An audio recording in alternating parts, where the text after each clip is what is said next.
প্ৰিয় শ্ৰোতা বন্ধুসকল, সকলোকে স্বাগতম জনাইছোঁ। আজি মই আপোনালোকৰ আগলৈ মোৰ এটি স্বৰচিত কবিতা আগবঢ়াই আনিলোঁ। আহকচোন কবিতাৰ মাজলৈ যাওঁ। কবিতাৰ শিৰোনাম মৰমৰ ককাইদেউ। বুকুত বুজাব নোৱাৰা বেদনা, উজনি নামনি সকলোতে শোকত এতিয়া প্ৰিয়মান।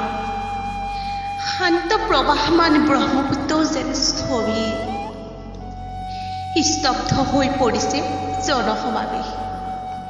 তোমাৰ যান্ত্ৰণা বেদনাত মই নিদ্ৰাহীন হৈ পৰিছোঁ ককাইদেউ। ছাতি ফুটি ঘূৰি ফুৰিছোঁ, ভগৱানক কাতৰ প্ৰাৰ্থনা কৰিছোঁ, তোমাৰ মুক্তি অপেক্ষাত আছোঁ। তুমি COVID-19 সংক্ৰমিত ৰজাঘৰৰ চক্ৰান্তত পৰি ৰজাঘৰৰ এতিয়া শয্যাগতৰ আলহী। হয়তো বহুত কষ্টত আছা ন ককাইদেউ তুমি।